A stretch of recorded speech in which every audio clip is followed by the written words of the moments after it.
first 5 rows. So kindly leave the last 2 rows vacant. So para we can give space for the others joining in a bit late. Malay nyo may ano sa ilalim ng upuan, may paraffol mamaya. May GCash, oh, ihanda ang QR code. Oo nga, ma'am, no. GCash, G-Forest. Okay, thank you so much for your cooperation. Are we live? Okay. So by the way, yeah, we're also streaming this live via Facebook, Circa's Facebook page. So if you have your colleagues or friends who are also interested to join, just share the live stream on Facebook. So there's Circa free Wi-Fi here. So please make the most out of it. Oh, yeah, but not during the lecture. So I'm giving you the freedom for the next 2 minutes to use the free Wi-Fi to share with your colleagues and friends. It's on the Circa Facebook page. We're being streamed live, and also we're also being streamed on Zoom. Although yung Zoom link po natin ay nakasend lang dun sa mga nag-pre-register, but I understand yung iba, they have just signed up around lunchtime. Siguro may nagkayayaan na mag-join din. Okay, I think we're good to start. So again, maraming salamat po for joining us. Good afternoon. I am Sunny from SEARCA, and welcome to another session of our Agriculture and Development Seminar Series, or the ADSS. So as many of you know, the SEARCA ADSS is our regular forum for the exchange of ideas and studies, research results in agriculture and rural development. So we aim to contribute to a dynamic scientific exchange within the Los Baños science community. And this learning event is actually the very first ADSS in SEARCA's 12th five-year development plan for 2025 to 2030 under the overarching theme of Sustain Southeast Asia, or Sustainable Transformation of Agricultural Systems through Innovation in Southeast Asia. So thank you so much for joining us. And we have, I think many of you are students here, no? So I think the average age is around baka may mga outliers po. So, doon na lang tayo sa yung mode na lang. Okay. Around early 20s. Okay? So, we are also joined by some participants via Zoom from people from NFRDI. I think on-site we have people from Picard, LLDA, I think from UPLB as well. So thank you so much for being with us this afternoon. Without much further ado, I'd like now to introduce our resource speaker who braved the traffic from Taft to Los Baños and also the endless road construction in Calamba. So our speaker is Dr. Maria Carmen Lagman. She is a seasoned researcher and scientist with over 25 years of experience in multidisciplinary, multi-site, and multi-country research for development initiatives. With a PhD in marine science from UPMSI, she eventually went on to serve at World Fish in Penang, Malaysia as part of the Coastal and Marine Resources Management Program and the Aquaculture Genetics Program. She was later involved in several other CG centers as part of the system-wide Management of Genetic Resources Working Group and committees that work on fisheries. At DLSU, she established the Practical Genetics Laboratory, where she led teams that develop research protocols, products, training programs, and policy advice related to fisheries and aquaculture, as well as more recently tissue culture for senior high, biology learning, and the development of Liberica coffee. So, ladies and gentlemen, let's welcome our ADSS speaker, Dr. Menchi Lagman.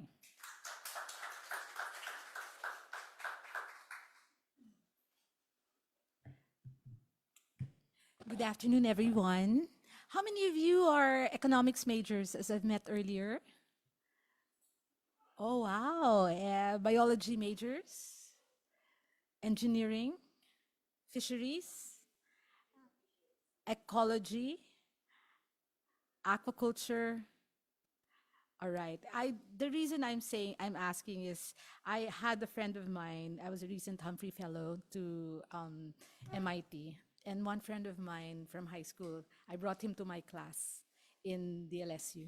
It was a proteomics and genomics class. So we were learning next generation sequencing and programming. And the first thing that he said was like, I told them already, the skill your generation has to learn now primarily is critical thinking. And critical thinking is very hard to develop in a room full of the same disciplined people because you have a group think that basically sees the same perspective of an object in front of you.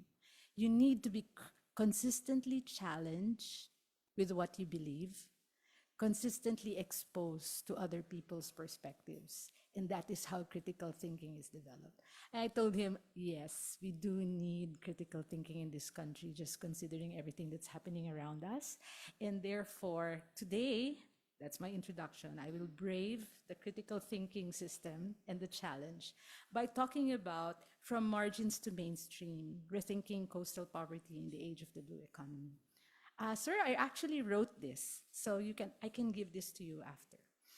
The shift towards ocean-based development reflects a strategic response to the growing need for sustainable resource management. As terrestrial resources face increasing depletion and pressure, the ocean presents a largely underutilized frontier with potential to support inclusive, resilient, and sustainable growth. The renewed interest to develop the blue economy may serve as a catalyst for identifying inclusive economic alternatives that integrate marginalized coastal communities of Southeast Asia into emerging developmental affairs. I said Southeast Asia because I'm in SEARCA. Anyway, for Southeast Asian states with a significant proportion of their population residing within 100 kilometers of the coast, the renewed focus on the ocean economy presents a strategic opportunity. National development efforts can be realigned to leverage geographic advantages by strengthening maritime sectors and anchoring economic growth on the most abundant and natural endowment, ocean resources. That's my introduction, but I will just show you my first slide. Anybody has seen this?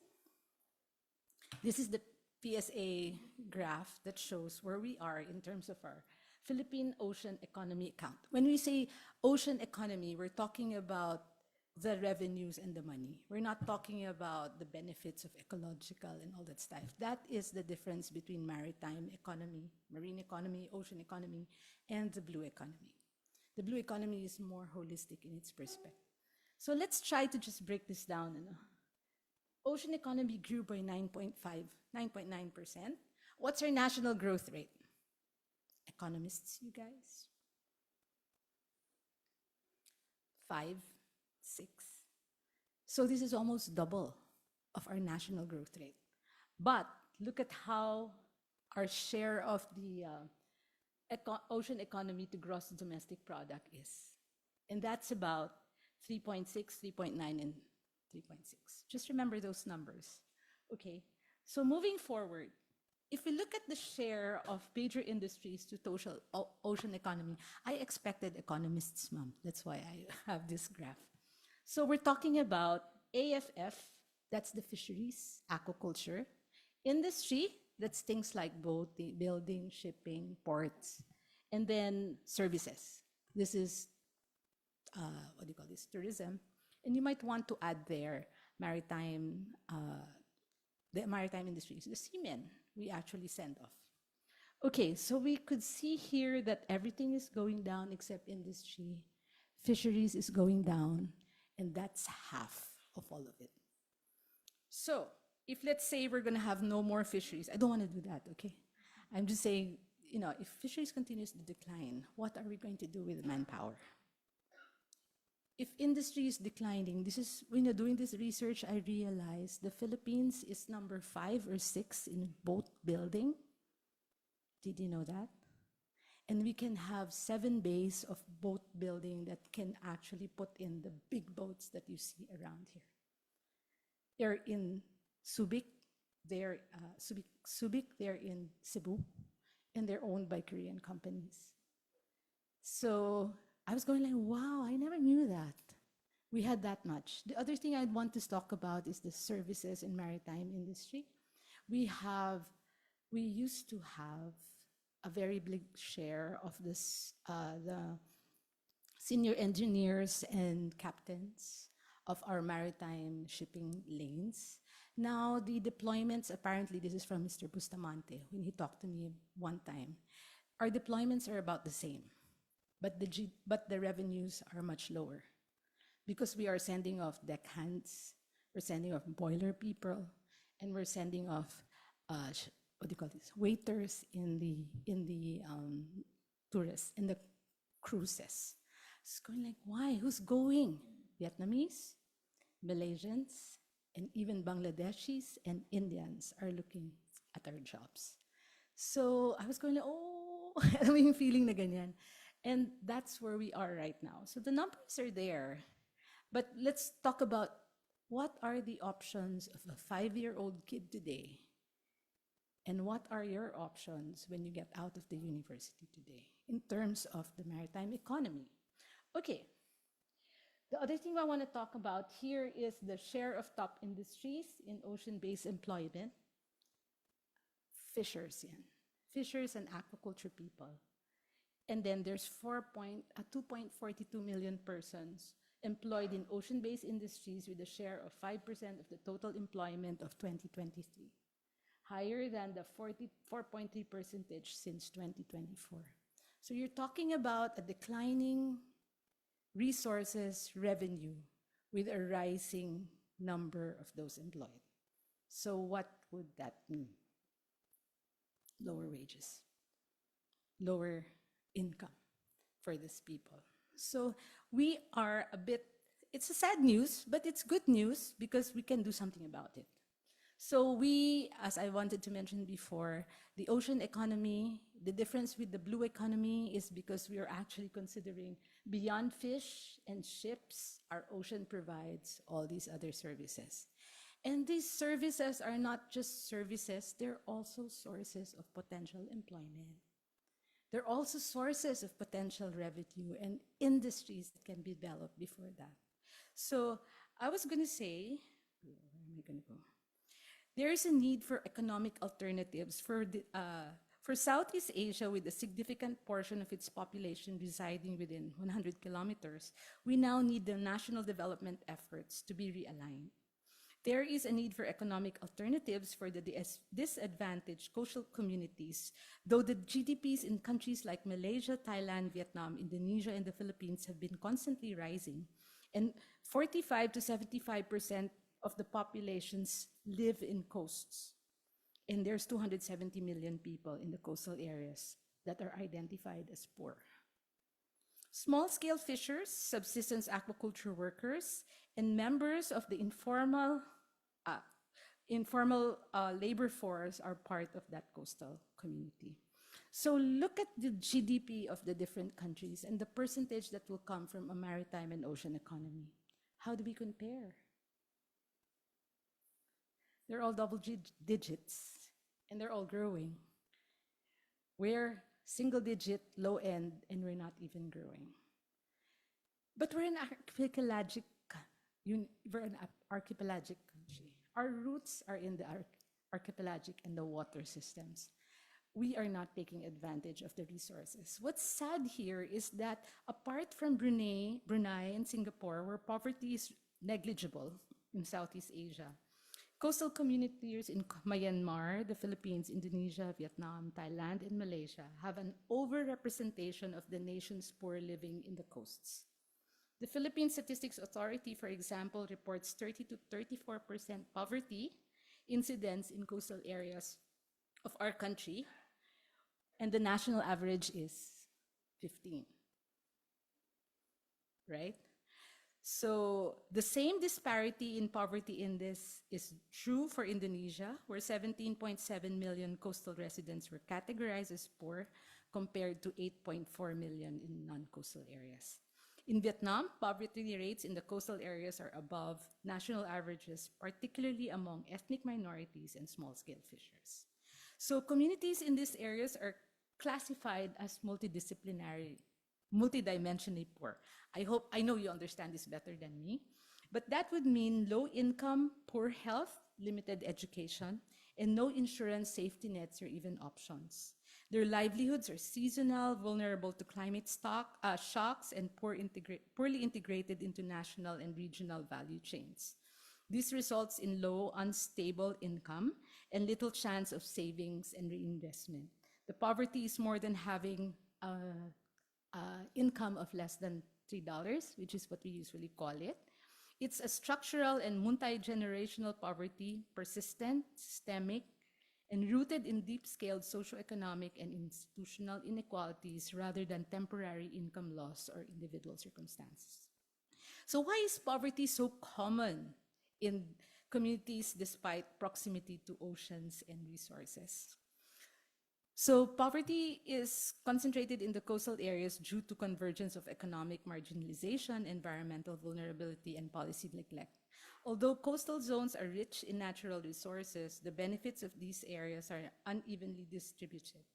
Large-scale industries, commercial interests, traders, and middlemen frequently dominate access and prices, while small-scale fishers and coastal households remain excluded from the decision-making, the support services, and the value chains. As a result, many coastal communities remain trapped in chronic poverty despite living abundant marine wealth. So coastal communities are highly vulnerable because livelihoods provide unstable incomes. Communities are vulnerable to environmental threats, and resources to adapt, relocate, and rebuild are very limited. I have a student from DAP.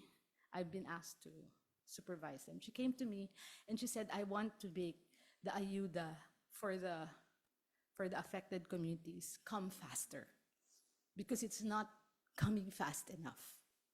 I go like, okay, what kind of study can we do to make it faster? Then I was trying to redirect her. She's in the planning division of BIFA. I was trying to direct her idea about, because this is the easiest to do, right? Indices, trying to figure out status so that you can figure out work plans, di ba? Sabi ko, meron na bang existing na indices to evaluate communities for investments prior to kasi what we want is adaptive, relocatable, or even resilient and returnable function into their livelihoods. Sabi niya, meron daw fish bowl. You can evaluate coastal communities and see which one are most vulnerable. So I told her, I think we can do something new. And that's to see how fast can they recover, given a shock. Are there sources of credit? Are there supplies for boat building? Are there alternative livelihoods at the same time they're having fisheries? Because trying to make the ayuda come faster, I don't think it's something we can do about that. It's not that I'm being resigned, but given the kind of training we have and access to what we can do, these are the things that I think we need to move forward in terms of the decision-making agenda. So they depend on subsistence fishing, gleaning. They depend on subsistence fishing, gleaning, seaweed farming, yan yung kanina. Nakita niyo naman yung picture. An informal trade as the primary source of livelihood. However, these activities typically provide low and unpredictable incomes, making households highly vulnerable to fluctuations in market prices and the impacts of climate change. Compounding these challenges, nearshore fish stocks are often depleted due to overfishing and environmental degradation, forcing fishers to travel farther and extend their efforts for increasingly smaller catches and straining already precarious livelihoods. So coastal communities, particularly small-scale fishers and ethnic minority groups, are frequently underrepresented in policymaking and development planning. So small-scale fishers may also be unable to obtain legal identity, documentation, board registration, formal cooperative membership. So they have weak governments, overlapping claims, policy conflicts. They're always caught there in the middle. So what can we do? I'm a molecular geneticist, I was telling them. I do genomics, I can code, I can study SNPs, I can understand RNA-seq and gene expression parameters. But I'm also very much involved in trying to make what I do and what we all do relevant to the coastal fishers who we said we will help with all the projects we're running, right? So what are some of the innovations that I think should be put together? And later on, sabi ko, hindi naman walang quiz.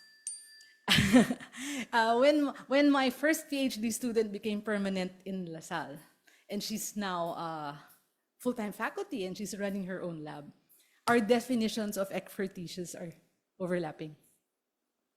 Guess what? I changed mine. I changed mine to population genomics, bioinformatics, and integrative biology. Meaning, I am in the business of bringing all of us together, whether we're economists, we're population geneticists, we're policy people, and wanting to be relevant in these areas to make a difference. So I'm going to ask you later, so now, what can you do? Okay, that's the quiz. I'm already there. Okay, so innovative opportunities for the blue economy in coastal fishers. I'll start with this. Certifications, which can improve market access.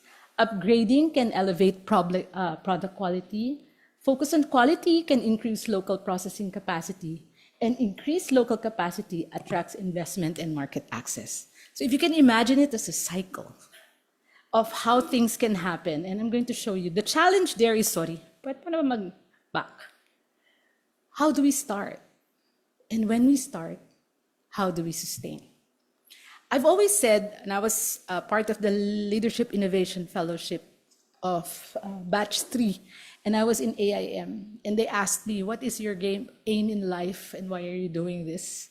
I said, I want to make agri sexy. And then he said, okay, make money. He's going, okay, you want to make agri sexy, you want fisheries sexy, make money. Because if it makes money, it will roll with or without you. It will scale with or without you. And it will take a direction also that you might not want it to go because you're not there. But at the end of the day, what are we here for, right? Are we to control how things develop? We want development. Okay, so let's try that. This is a backyard fisher farm. So he's a fisher, at the same time, he grows bangus. Kasi bangus grows in freshwater, brackish water, and marine environments. And did you know that it's the only thing in the world, I think, check me if I'm wrong, but I checked ChatGPT on this. There's aquaculture species that can do freshwater, marine, and brackish water.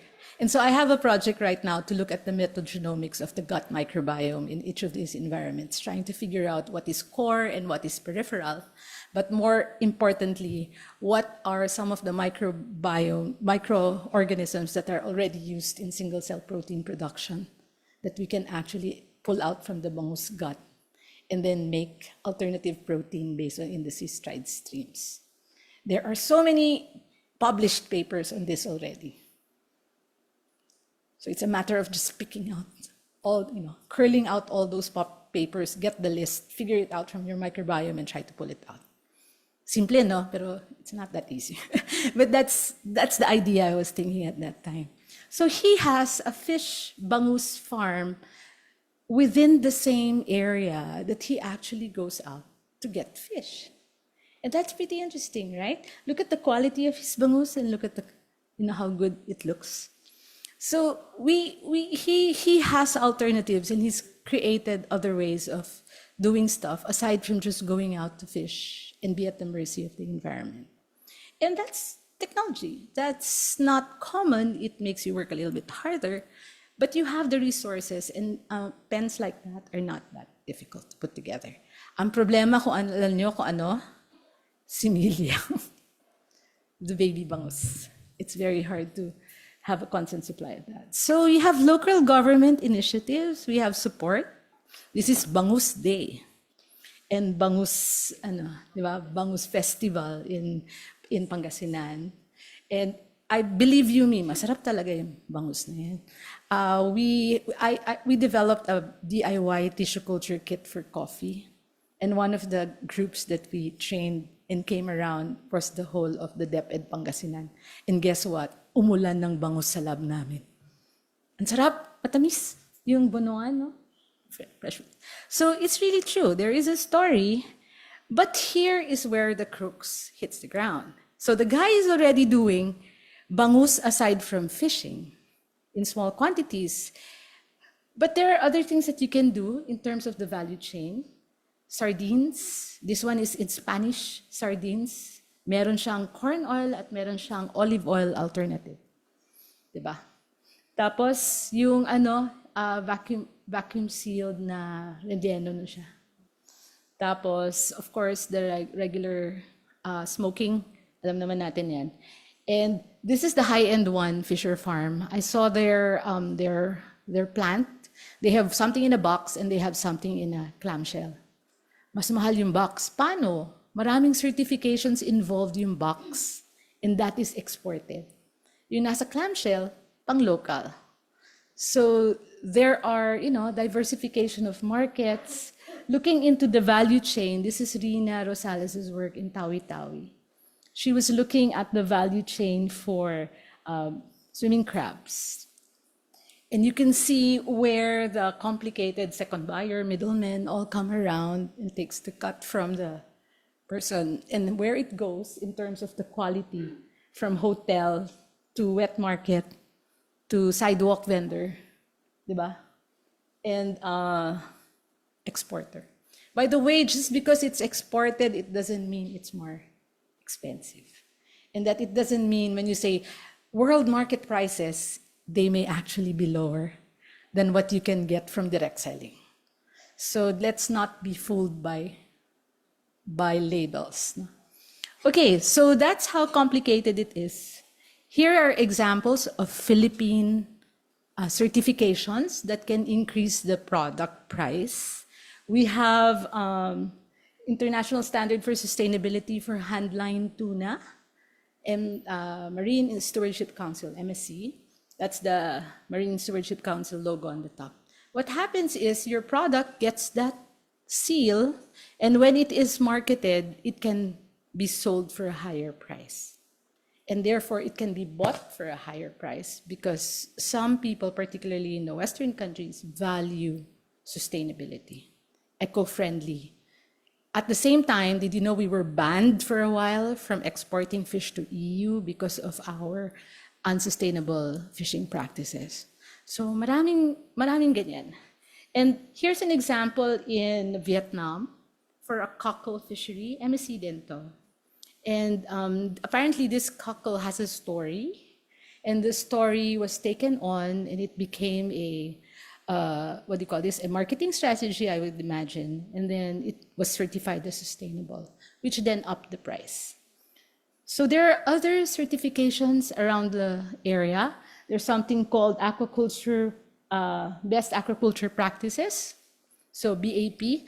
Country naman ang certification nito. Apparently may farms sa Philippines, including Fisher Farm and all, that have actually been certified. So farm-based. Ito, fishery-based. Tapos meron din Friends of the Sea, mga ganyang klaseng certification. They do exist. What's the benefit of that? It actually puts the price up. It makes your product more sustainable. It involves upgrading of the awareness, and for the environment, it's also very good. Okay, let's move on. So the other thing we need to talk about, so I'm just gonna think about here innovations and new ways of doing stuff now. Introduction of digital platforms. The DG Marketplace provides market, traceability systems, and online recommendations. Direct connection to buyers, cutting middleman, and fair prices for the fishers. These are some of the benefits. However, the challenge is, how do we engage? How do we train? And how do we supply? Logistics. So there is going to be the mindset change, there's going to be the manpower change, and there's also going to be a sustainable supply that is required. Because before you put something on the shelf, in let's say SM, for example, they have to make sure that you will not abandon them midway because you have no supply. Same with Shopee online and all that stuff, because you're not going to get a good review when it takes so long for you to get your product, or that you're going to say, sorry, supply down, sort of thing. Okay, so USAID through Fish-Right has started something called Juan Catch. It's a agro-digital platform mainly with the objective of cutting the middleman maybe and making the supply directly from source to buyer. And I think they're still on their feet trying to figure this out because it was suddenly cut in the middle. But that was very interesting, right? So we are a community that uses the phone a lot. And online gaming is the problem at the moment. But it will not be very far within the mark to say that fishers do have access with this system. Okay, here's another one. The one I'm showing you here is fish cracker. Fish cracker from Indonesia. And apparently this is a publication. So it's empowering Bawean Island coastal communities through fish cracker product branding and marketing. So it brings the people together. You upgrade hygiene, you upgrade processing, you upgrade supply, and you're selling it like a, what do you call this? You're selling it like a cooperative-based product. I told you I also work on coffee, right? I've seen this happen for Cafe Amadeo. And they now have how many stores? And that only started with a group of farmers of coffee who wanted to make sure their coffee land remains their coffee land amidst all the urban sprawl that is going towards Batangas and Cavite, towards Cavite. So they have this association of farmers who have decided that it is not just coffee for the palenque they want to make. They're making coffee with the brand name and with all these quality things. They have 3 shops on the highway in Batangas and in Cavite itself. And you see their products in the malls, right? Cafe Amadea. So they're trying to build that for Liberica as well, because we're trying to push for less land, higher product quality, bigger return for smaller volume, because you niche your market. Alam mo ba, last year, a Benguet farmer actually got on auction 9,000 pesos per kg of his coffee. Amazing, no? So kasi when they go to auctions like this, di ba? Nagkwento na tungkol sa kape. You bring around 120 or 2 sacks of raw green beans to a competition. So that's about 120 kg. Imagine if you sell at 9,000 a kg, 120 kg, magkano yun? Buong taong sweldo mo na yun. And then, anything that's left on your farm, for sure, kukunin nila, although a bit lower price, but that's interesting. So, product quality, story, volume, that's required. Here is Philippines. These are friends of mine. Banica Seafood. They're based in Rojas City. The guy used to be a Marine, sa US Marine. And then the other guy was part of second, third, fourth generation of yung malalaki pang may-aling lupa na mga tawag dito, fish pond na hindi pa nagbebenta sa development. So the heart there was like, we want to keep making food. We want to keep the people working on our farms moving up. And so Banica Seafood comes around. I'm not advertising products. I'm just giving you examples. What they were saying was, if we take out the amoy of tuyo when you fry tuyo, or we take out the worry that if you put the tuyo or the dried fish from you're buying in your bag, you have to wrap it with bonggang dyaryo so that your clothes don't get, or you have to put it outside. So that was the objective. And it was basically a processing thing and a packing thing. And they're doing vacuum packing. So they have a physical store now. Before, puro online lang yan. But now it's going to the US. Kasi nga, pwede na magluto ng tuyo kahit nasa apartment ka sa California. Hindi siya mangangamoy. Di ba dati, pag nagluto yung tuyo, baka pakasipain ka ng landlord mo ng kapitbahay. The secret was also saying is we don't make tuyo the tira. You make tuyo from the fresh catch itself. And then, before you make tuyo, watch the eyes. Make sure dalawa. Don't put in the processing a fish with only one eye. Kasi baka sasabog yan along the way. Parang ganun.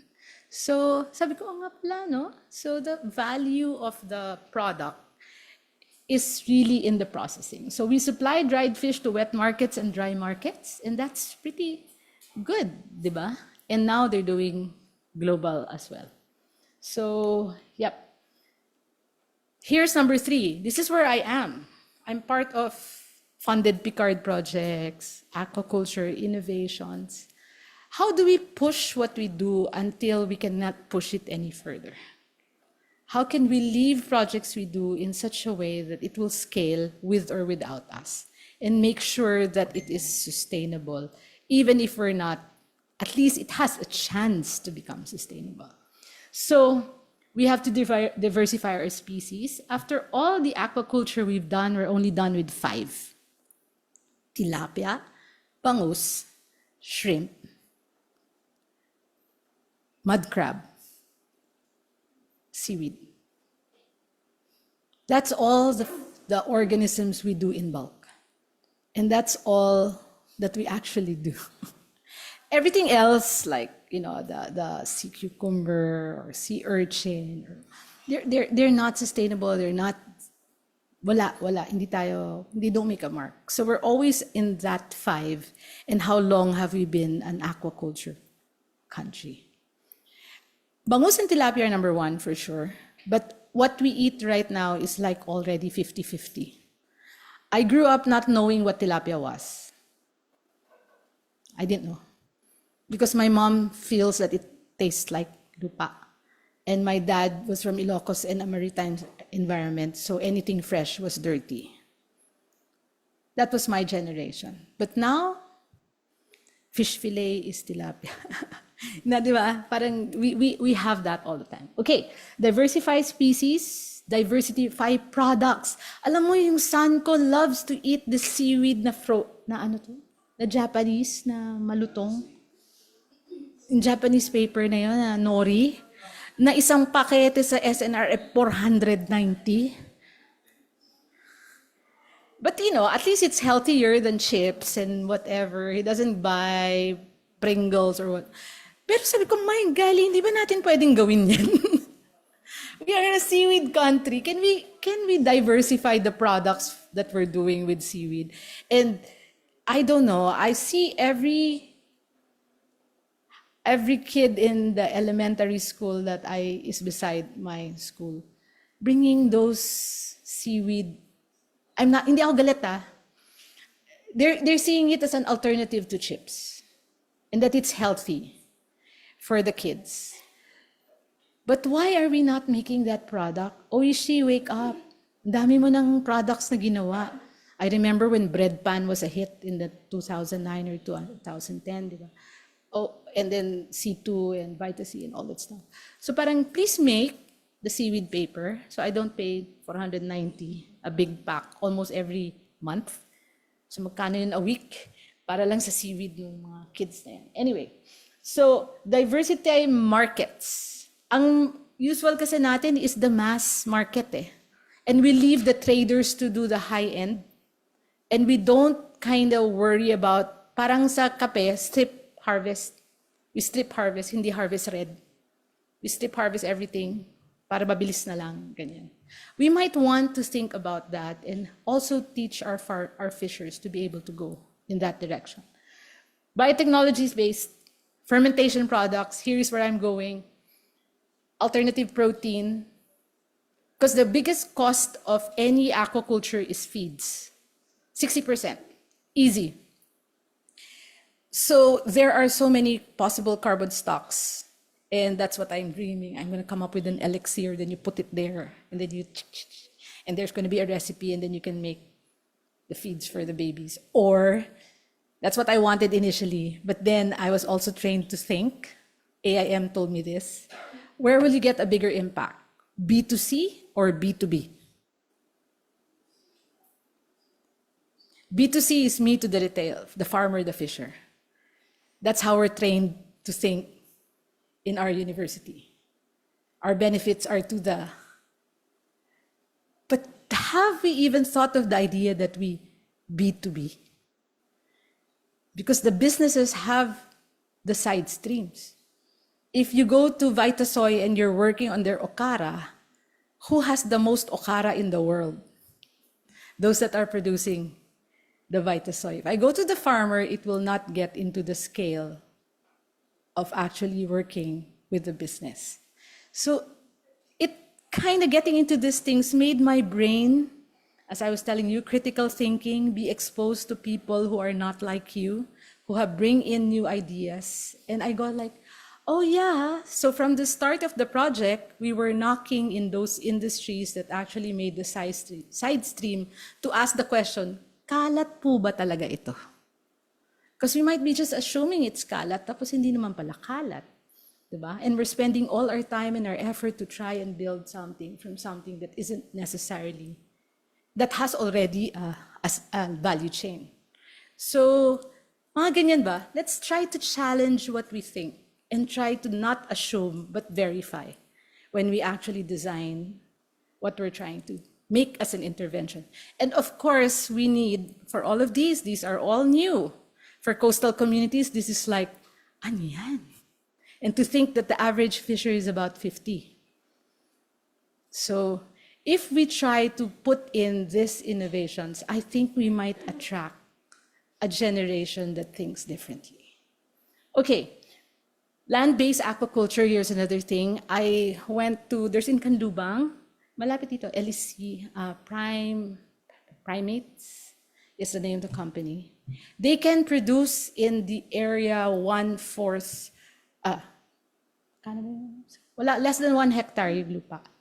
But the production of the tilapia is equivalent to 6 hectares on land. Without the worry of bagyo, without the water expense and the environmental footprint. We have to rethink land-based aquaculture. We have to rethink it. Kasi it's a technology, and if there are nature-based solutions that are included. Kasi ang utak natin lagi hindi dapat ang tilapia ganito, diba? Ganyan, magastos yan, mahal yan. So when I saw it, I was going like, you debunked everything I know about land-based aquaculture.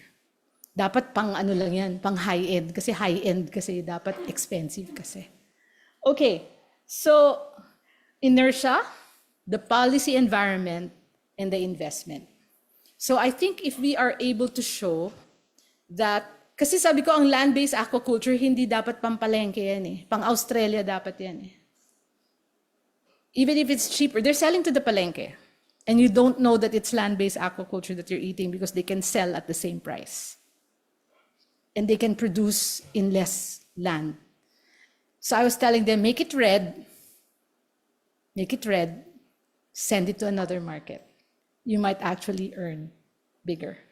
So if you don't grow into 250, 300 per tilapia, which will take 4 or 5 months, palakihin mo ng 8 months, 10 months, tapos itabi mo sa lapu-lapu, sa palengke. Tabi mo. Diba? Tapos ibagsak mo yung price. Diba yung king bee, kingfish, red tilapia yun. Kingfish and king bee, pero yun ang binibili for the seafood. Diba? And they sell at around, nung time na yun, mga 450 per kg. Ang tilapia, 120, 130. Yung kulay itim. Pero malaki. Maabot ng almost 500 per. So 3 to a kilo to 2 to a kilo. Okay. Sige. Gagawin ko na kayo. Ayan, ocean aquaculture. We have to rethink that also. Because we always say, ocean yan, bangus yan, nakita nyo na bang ginawa sa Bolido? It's dirty. It's not environmental friendly. We have to think about this. I've seen Surabaya in Indonesia. It's like as far as your eye can see. Cages and cages and cages and cages. And then one of the the farms here, vertically integrate na sila kasi they produce feeds. So ngayon they produce bangus already for the market. But there's another company, they've been producing feeds and they had the idea like, if only I had moved my business to Indonesia like 10 years ago, bakit ko kasi hindi ginawa eh? Because now Indonesia's aquaculture industry, fish, shrimp, crab, it's like booming. So is Vietnam. So, saan galing ang chili crab? Siyempre, hindi sa Singapore, ano? Saan kaya galing yung chili crab? Ang dami-dami nilang kinakain nun. Okay. There's novel varieties. There are also new industries, including biotechnology. Ito, dito na naman ako papasok. We have mass-scale ways of trying to figure out novel active compounds. And once we have them, we have AI-based things like AlphaFold, which is the ability to invent 2 million molecules in one go. And now you don't even need to code. It's already canned online. So the impediments of training, the impediments of hardware, the impediments of computing power, they're all gone. And even the impediment of needing a facility that can do large-scale sequencing and all that stuff. Because you can go to PGC, send your sample, and you don't need to build that facility anymore. So you can outsource lab work, you can outsource, di ba? You can outsource lab work, you can actually do all of these easy without the investment. You can do the analysis yourself because you don't need to know how to code. And you don't need a computing facility because all of these are online and you can buy GC Cloud Platform or Amazon Web Service. Diba? Parang how fast can you get at this time of AI and technology? Why aren't we working on that? I went to Malaysia in 2000 to be part of the World Fish Center. Across the island of Penang was something called Bukit Merah. It was like dagat and then damo. Everything was all jungle on the other side of the bridge. They started to think about a bio valley. They started to go like, we have Seagate Omron here already. We have Agilent in that island. Where else can we go? And they were thinking this in 2000. And as ally of my institution, isama mo si Doc, isama mo siya diskusyones. Buo naman ako. Di kwento-kwento. Nakikinig ako, kailangan daw gumawa ng program for industrial biotechnology. Gusto kong sabihin, 86 pa lang, undergrad ako, meron na kaming MBB.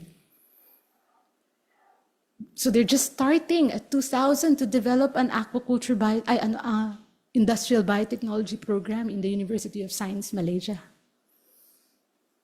Di ba? Alam mo yung ganun? Tapos anong ginagawa ko dito? Oh my gosh. Why am I sitting here? And then my daughter, who's now into pharma and data science in pharma, was in KL the other day for a big industrial whatever pharma. And then she told me, Nana, you know, the calling cards I graduate were all Penang. I go like, really? They're all based in Bukit Merah, across of Penang. I was going like, my gosh. I sat there when that was a jungle. I saw what it looked like when it was a jungle. And naano lang ako, aray ko. Ang sakit sa panga, sakit sa bangs. And that's how fast they've moved forward with this in terms of their biotechnology. We need an enabling environment because we cannot. Definitely we cannot. We have a hard time even just getting permits. We're getting ability to do this, the supplies to do this, all these things.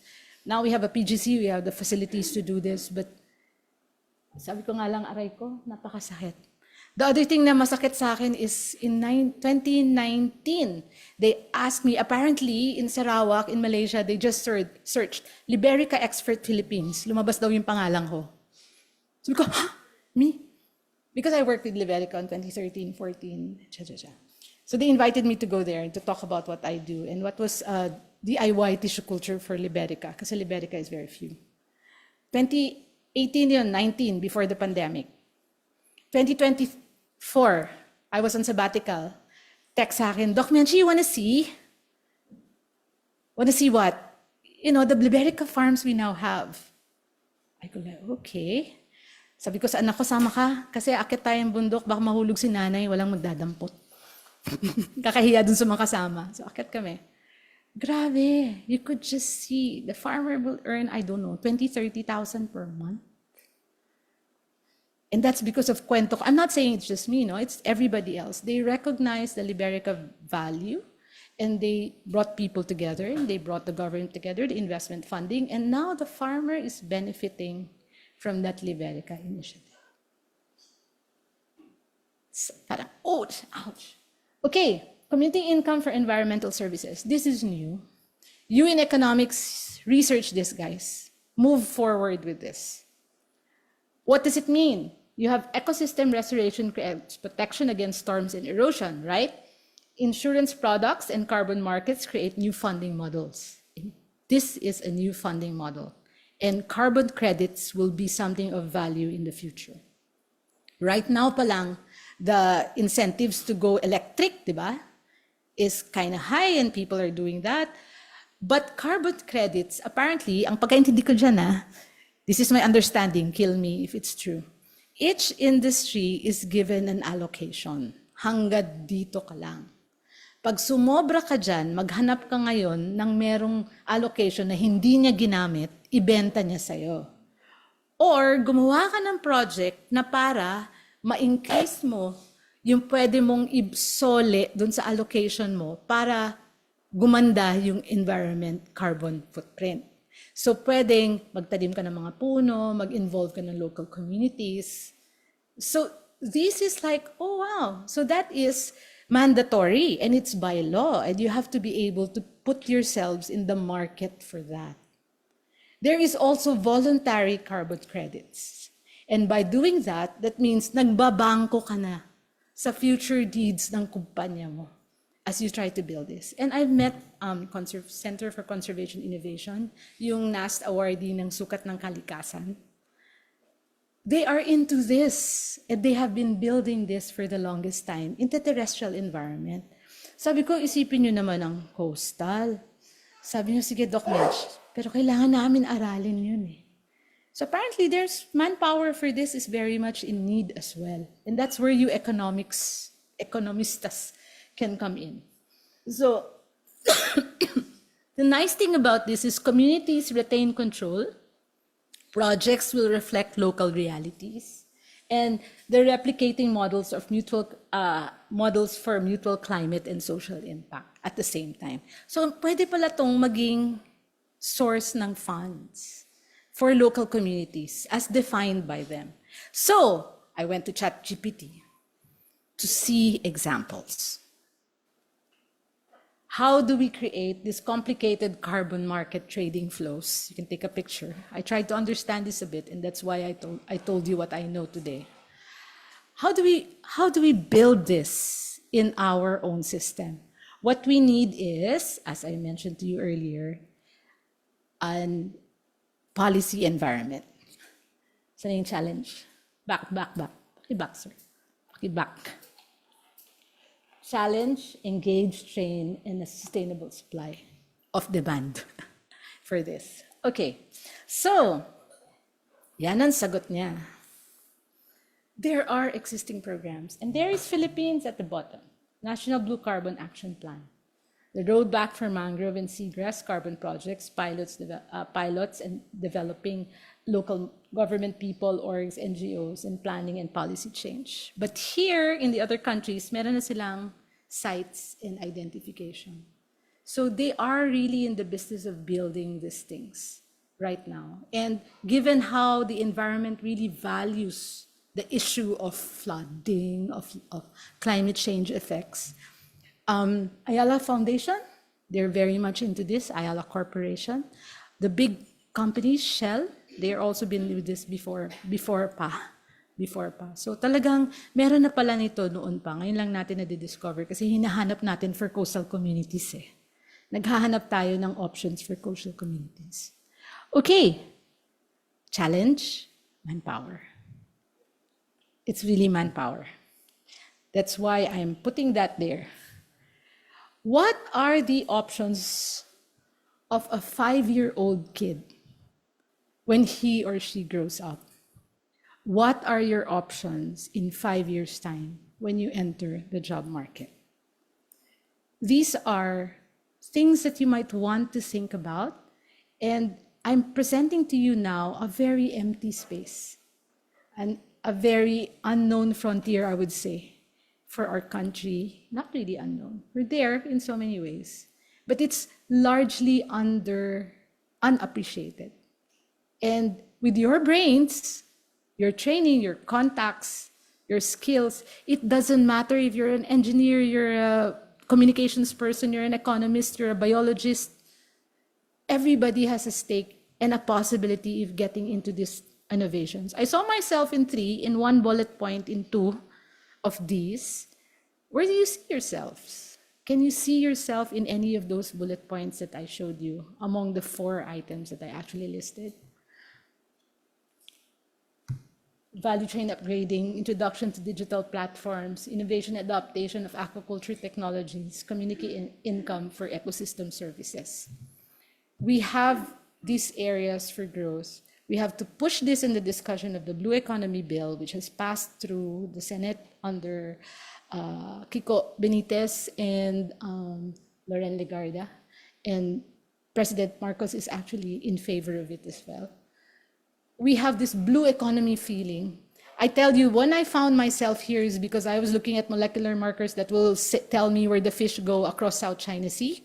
I got involved in the discussion on maritime security and maritime resources because of what I do on the molecular markers of this thing.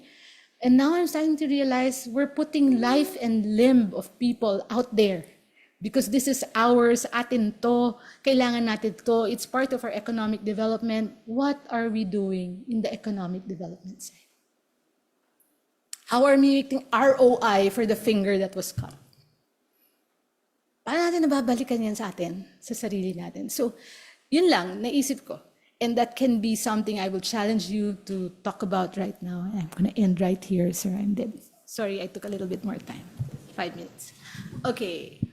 All right, thank you very much, Ma'am Menchi. So you can stay over there po for the open forum. So I think just by looking at the faces of our audience, I think they've been reflecting a lot from your presentation, especially that you started with some glaring statistics on how we're lagging behind in terms of ocean economy's GDP contribution.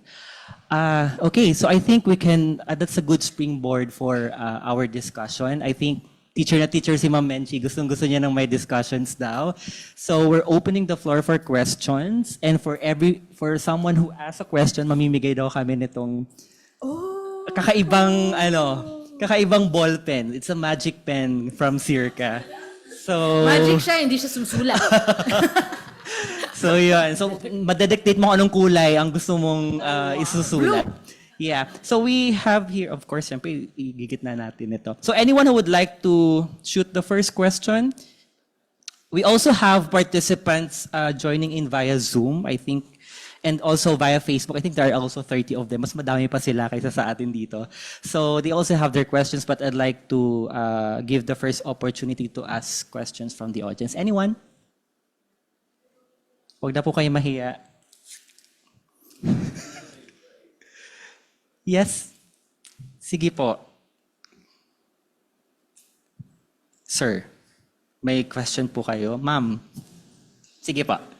Kindly introduce yourself and your institution para naman ma-note po namin. Thank you.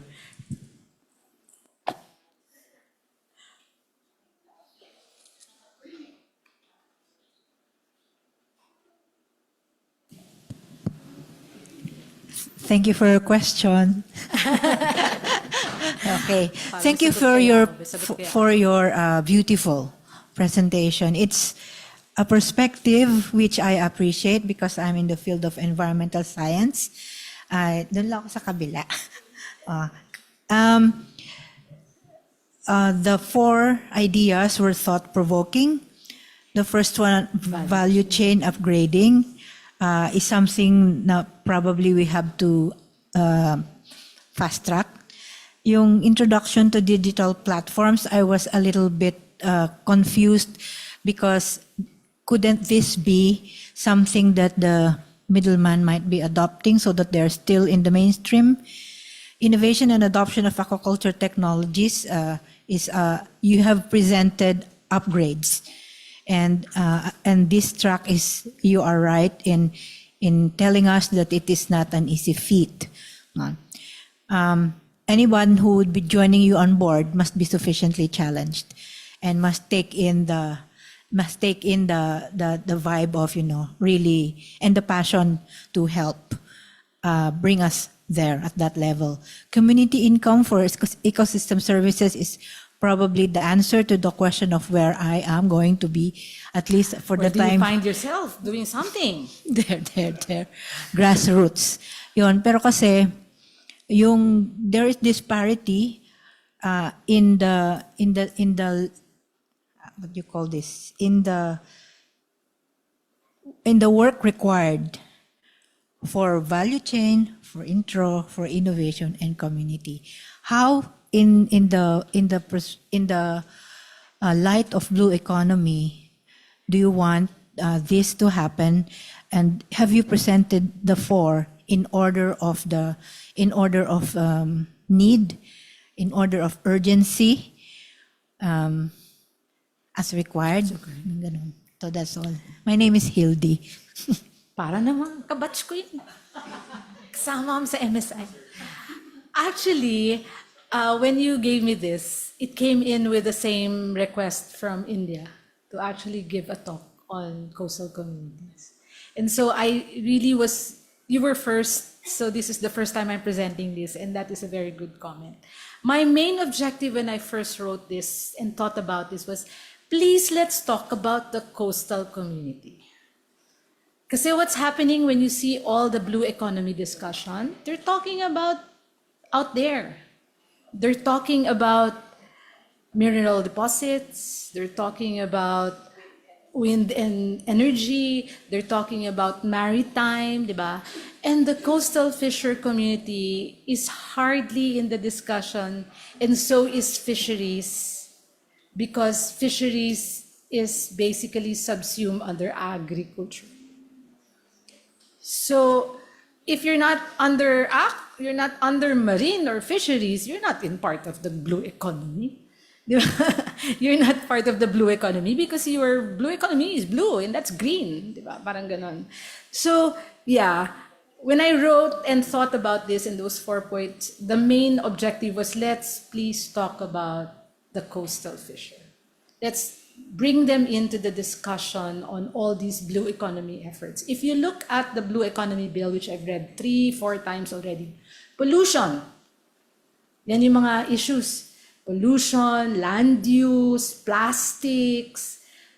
You can't see anything very much on fisheries. You can't see anything much more on coastal fisheries. But yeah, so short answer to your question, I haven't thought through how to prioritize this.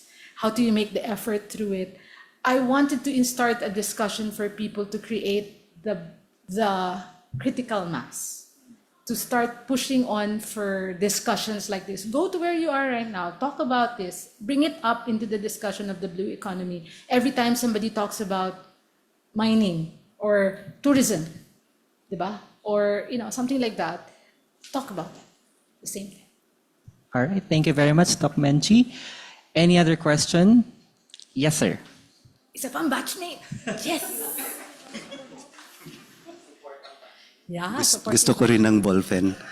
Tapos, hindi tayo batchmates Hindi, matanda ako sa'yo, alam ko. ng mga I'm 2 older than days. Hindi.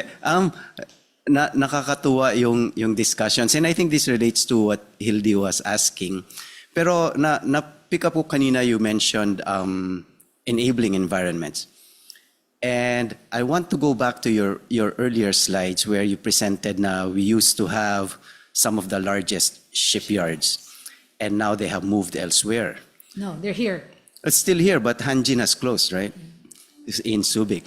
So in many cases, ang daming nagmamigrate sa Penang and other offices.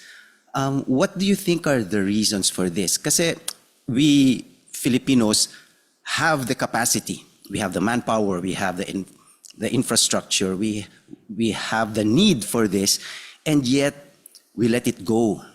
So ano yung lacking na ba't nangyari yun kaya? And do you think that should be the priority we should be looking at first para ma-invite natin ulit and retain these industries?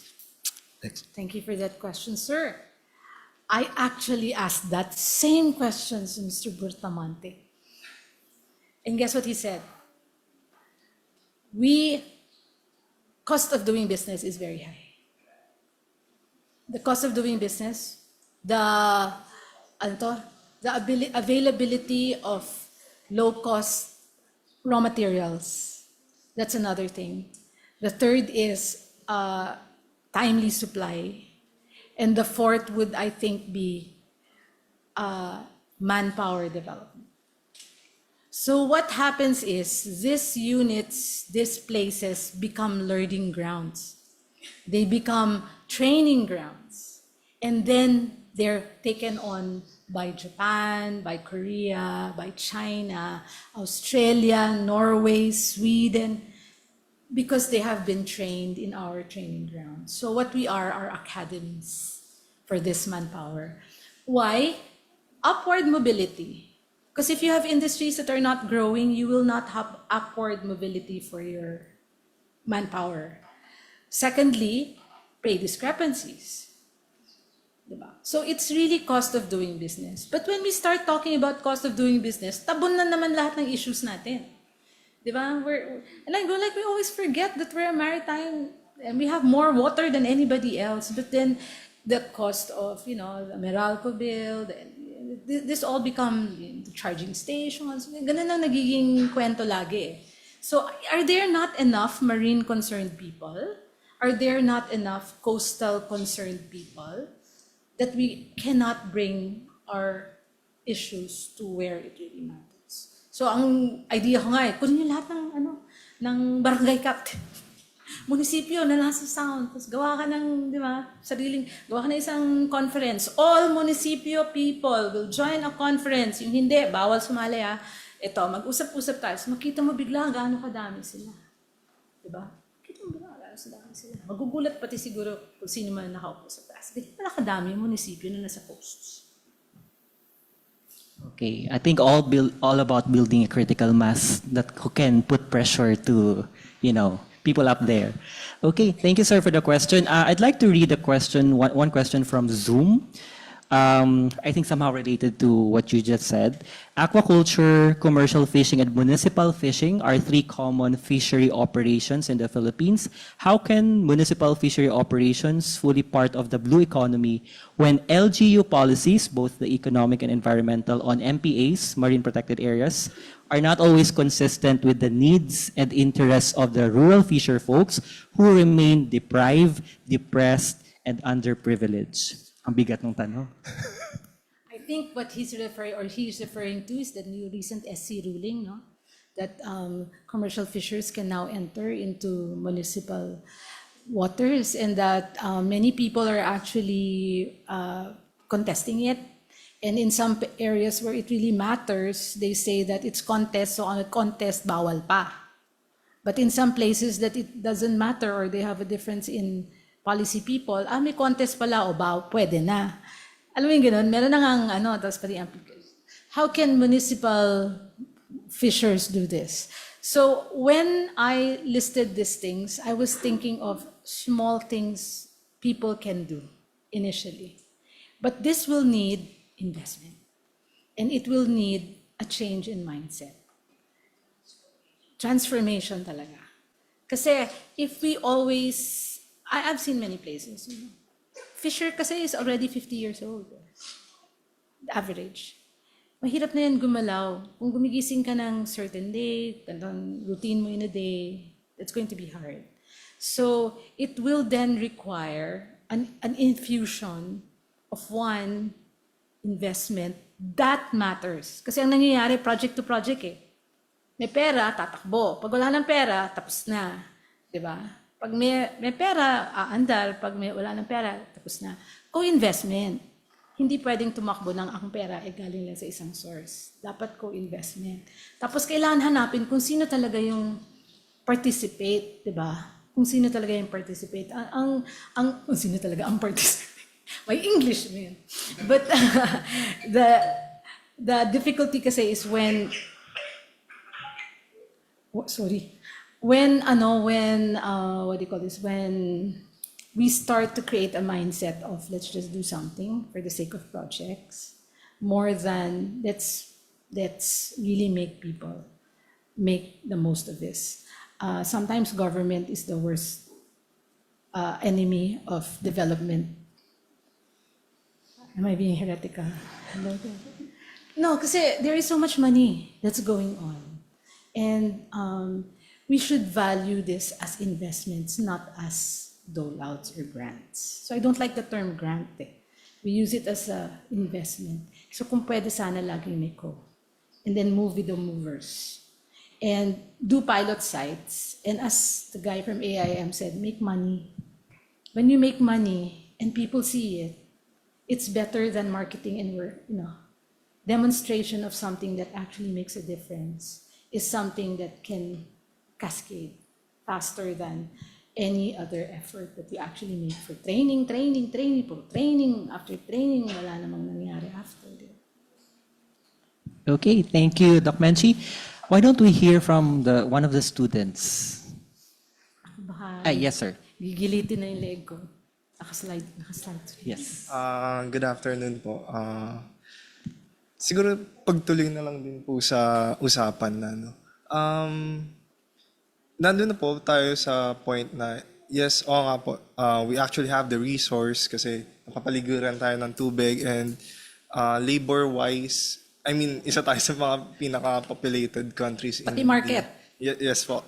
So, parang, ang napapansin ko kasing trend ngayon is medyo may parang bad, hindi maganda negative na pagtingin sa aquaculture and agriculture as a whole. Kasi, if we could remember before, di ba, kunyari, pag napapanood mo sa palabas, parang naging problem is, sinasabi ng mga magulang na, huwag ka na mag-aral, tumulong ka na lang sa amin magsaka, tumulong ka na lang sa amin mangisda.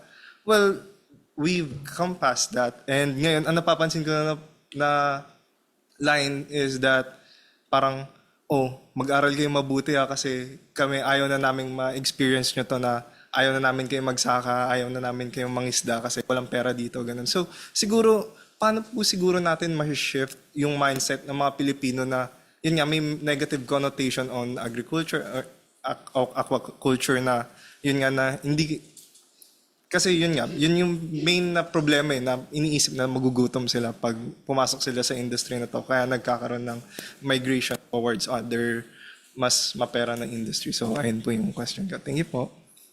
Mas madali kasi humawak daw ng ballpen kaysa ng araro. Hindi ng tatay ko.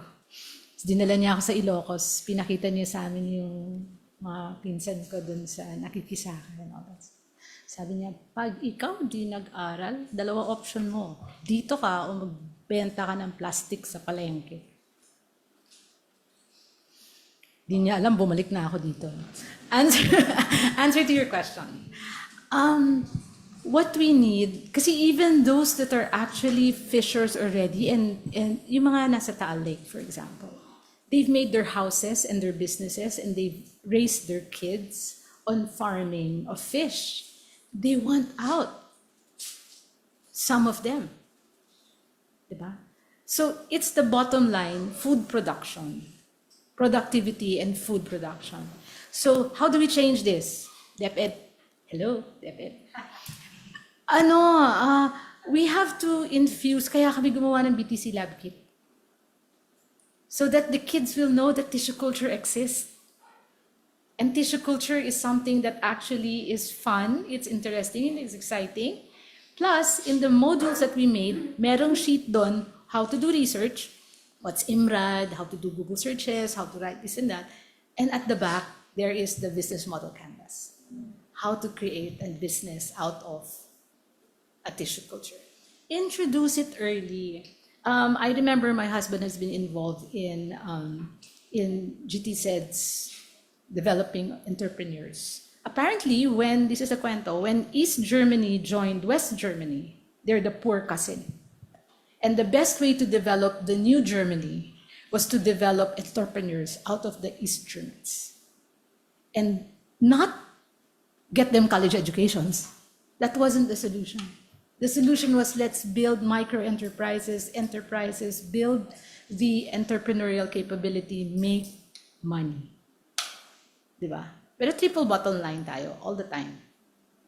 Money, people, and environment. Diba?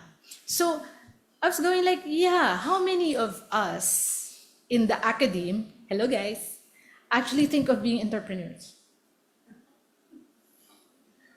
Pag 60 na ako, pag nag-retire na ako may oras, maghanap ako ng business na gagawin pa. Ganun. But at a very early age, you should try to develop that in local communities. Some of them yung sa tourism, di ba? Yung nagbebenta ng trinkets. We see that. We're building that. Siguro, but there should be creative ways of building entrepreneurs. And it's not an entrepreneurship degree. Of course, it helps. Yung ganun. So, yeah, let's go back to the idea. If you want something to be actually attractive, make it pay. Make it meet basic needs. Make it meet dreams, hopes, aspirations. If it's able to do that, then it will then take off. That's what the idea is all the time. And so if students, younger generation, start to use their phones differently, start to use aside from gambling, di ba? Kasi we use our if you can use your phone to create a sale, di ba? And then you earn money, hindi drugs ha. Make a sale of something that's very interesting and important. That will be amazing. Thank you. So I think that's an early investment with our young learners. So, may meron ba taga-DepEd dito, or maybe someone from Zoom? Okay, we have one more question from, someone from, yes, sir.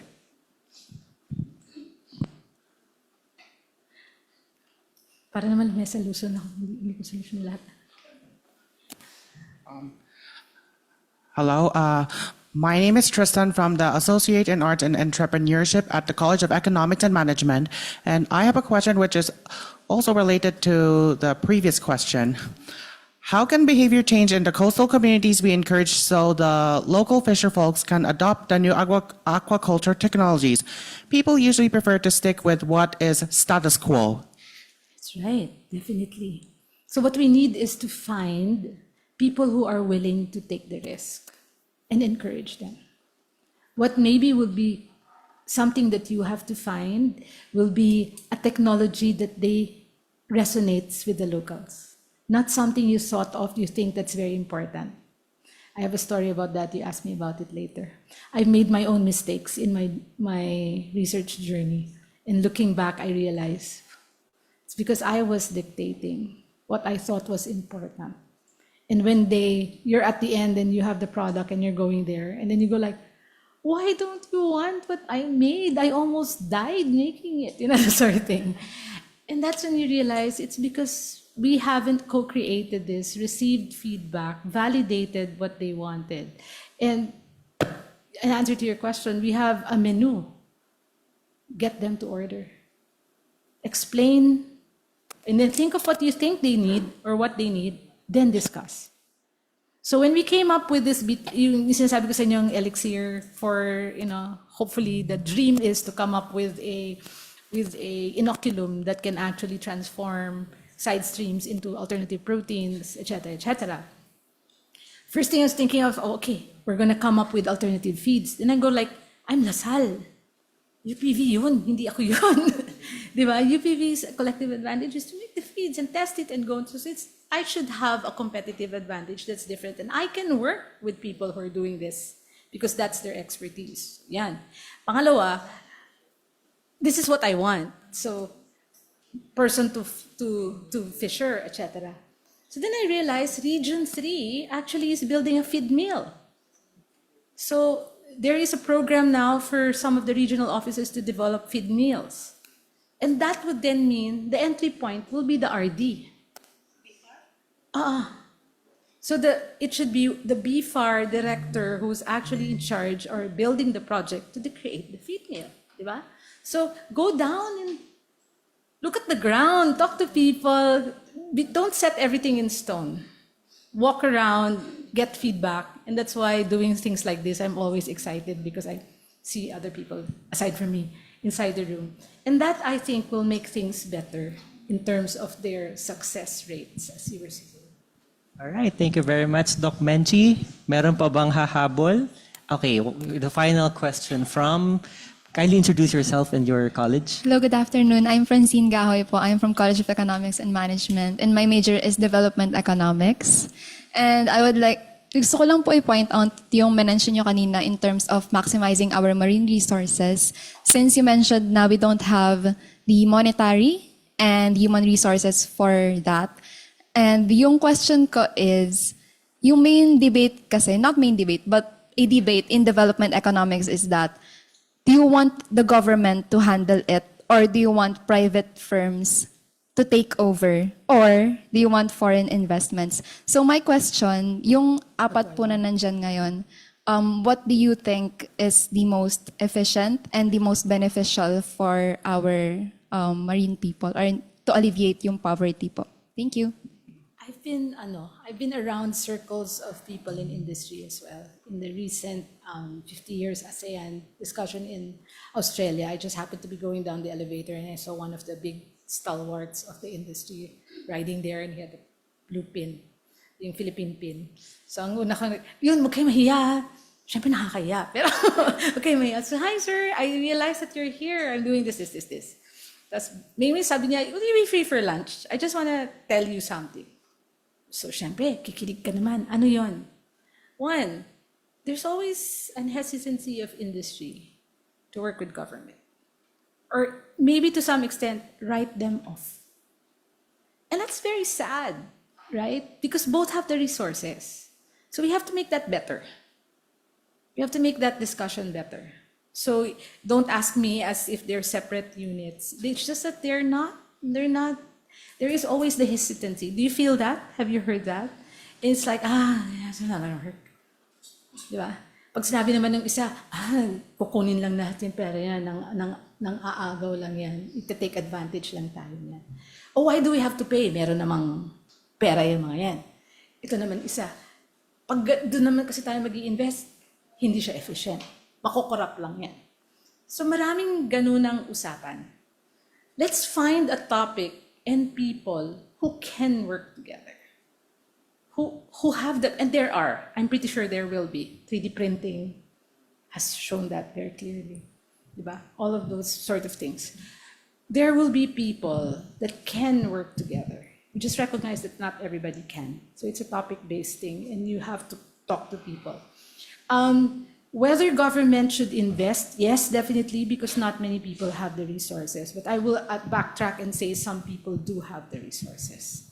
If you look at some households in coastal communities and you count how much they earn collectively, you'll be surprised at the number that they get.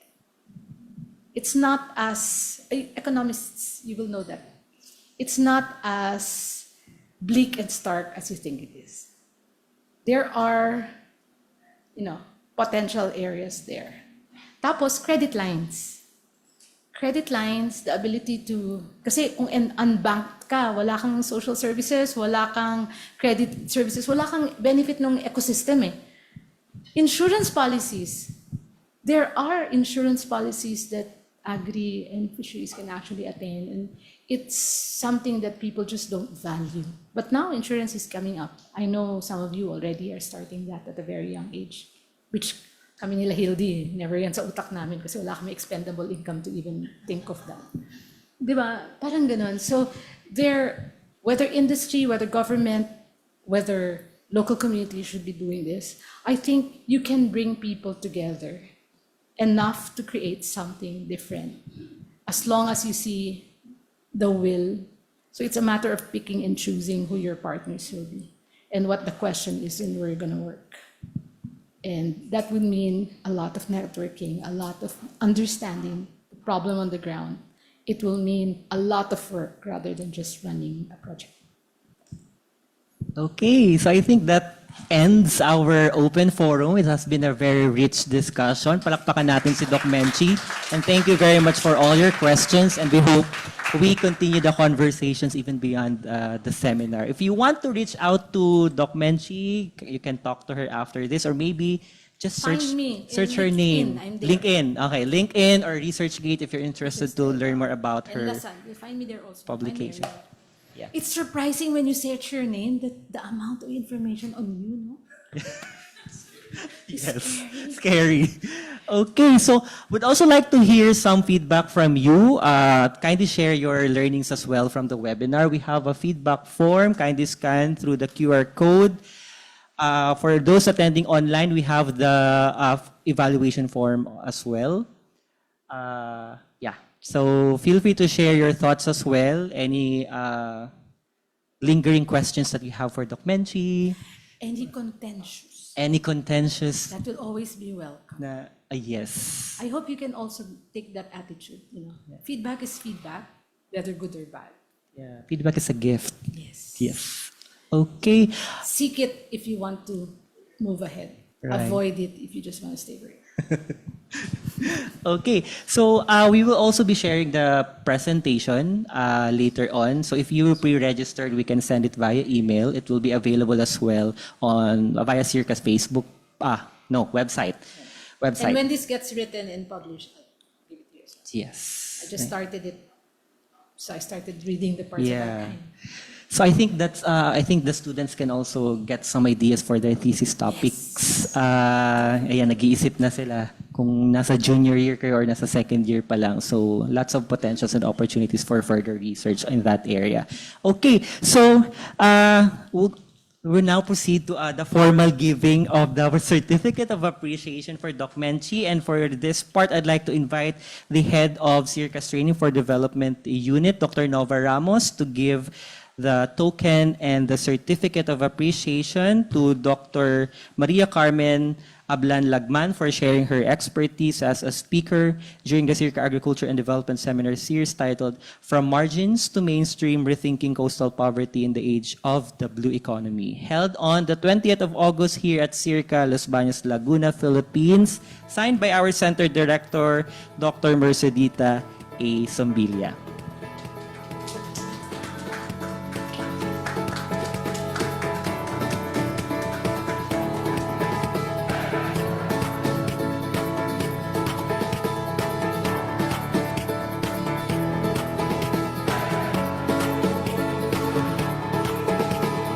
Also like to have a group photo. So maybe konti lang naman tayo. May we request the rest to please join us here with our speaker for a quick group photo.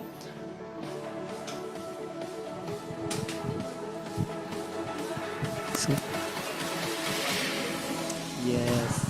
Thank you so much for joining kahit magfa-5 na. Don't worry, we have some refreshments later. And also would like to thank our participants who joined via Facebook and Zoom. Thank you so much for joining us. Pwede po kayo magstay doon sa likod. Pwede din dito sa likod.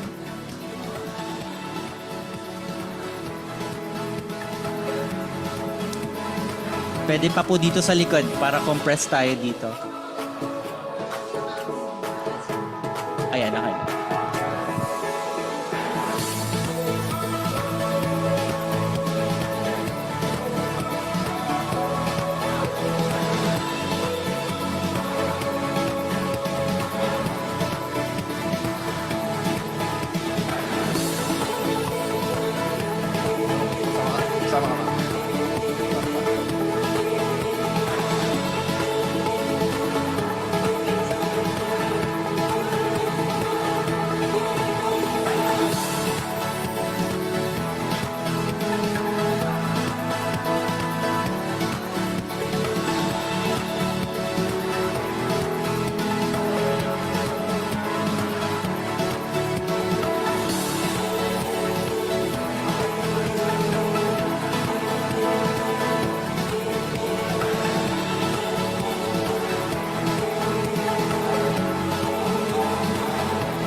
Thank you so much po. Bigyan natin ng ballpen yung pinakaunang dumating kanina. Sino ba yun?